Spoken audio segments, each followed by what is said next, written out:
Assalamu alaykum qarindoshlar. Bu bizning patiqinda huzurunlar sunmoqchi bo'lgan Java'dan asosiy yurish darslarimizning tashviqot filmi.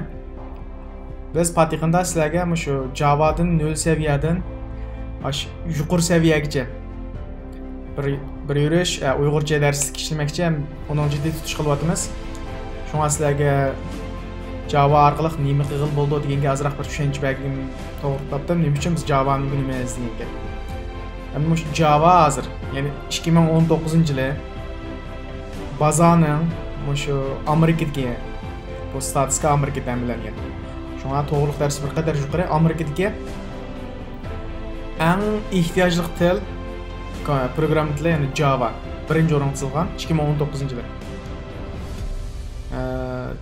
Ondan qas Python degan bo'g'im e'lon degan bu bir program tili. Ondan JavaScript. Biz JavaScript asas 18 qismliq darsni tamamlab yo'llab qo'ydi. YouTube kanalimizdan agishib olsangiz ko'rsanglar bo'ldi. Undan keyin C++, C#, Ruby, Android. Mushular hozir, ya'ni o'tgan yili baza eng ehtiyoj bo'lgan til. Bu yil men shunday bo'ldi. Java mush texnika, hukumat, pul muomala, saqlanib saqlash, sug'urta, ma'rif, yasmichilik, mudofaa ishlari saha qo'llangan saha intayin kengri. Hozir shirkatlarda ishlatuvchilikka Java'ning intayini yuqori.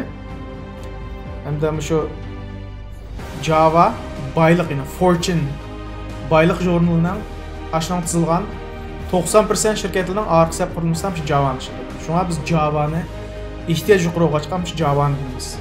Undasa men sizlarga shu Java orqali bir hozir yozib chiqqan bir qancha boshqa tillardan foydalangan bir avtomatlashtirilgan bir amaliy inson ko'rsatib qo'yay sizlarga. Bu BBCning organ biti bbc.com. Buni xabar ko'ramiz. Masalan, muhim xabarlarni cho'ng rasm bilan birinchi rasm saqlaydi. Buni kirsak hozir naq maydonda beryapti bu xabarni. Mushundagi men elib mush xatlarni Google Translator choplamoqchi. Men bu kodni Java orqali yozdim. Ondan keyin mush to'g'ri ko'rishni Selenium orqali kontrol qilaman. Ondan boshqa mush xatlarni JSON kutubxonasi bilan parse qilaman. Buning nemisini yozib qo'ydim kodni. Ya'ni mana buni ham demush Java o'rganib men mushuni ishlatamiz. Masalan, oddiy bir qismi bu. Buni men qilsam bu kodni BBC ichildi mana. Biz avtomatik ichildi. Birinchi xabarni topdi, eng cho'ng batlik. Yana hozir endi JSON mushundan xatlarni oladi, parse qiladi. JSON yozgan kod. O'zaro tutashtirishda Java qo'llandi. Bundan keyin endi bu parse qilib bo'lgandan keyin Google Translator ichiladi, avtomatik bo'ladi demasa, Google Translator mana shu xat mazmun choplanadi.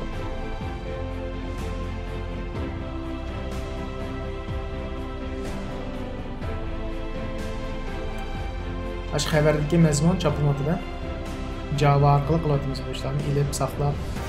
Yalnız Java'lama emas, bundan dedim bu shu to'g'ri ko'rishni kontrol qilish uchun Selenium ishlatib, xatlarni ilish uchun qanda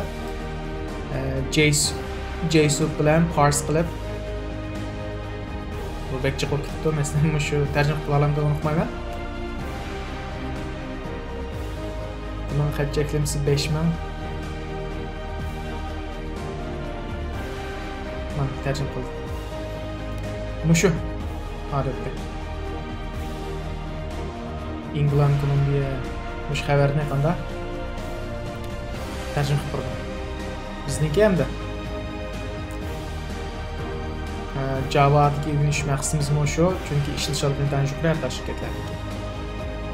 Bas bizning qonunimizga agishib olinglar, shu Facebook betimizni kuzatib qolinglar. Biz shuni e'lon qilgancha sizga uqtirish qilamiz. Rahmat.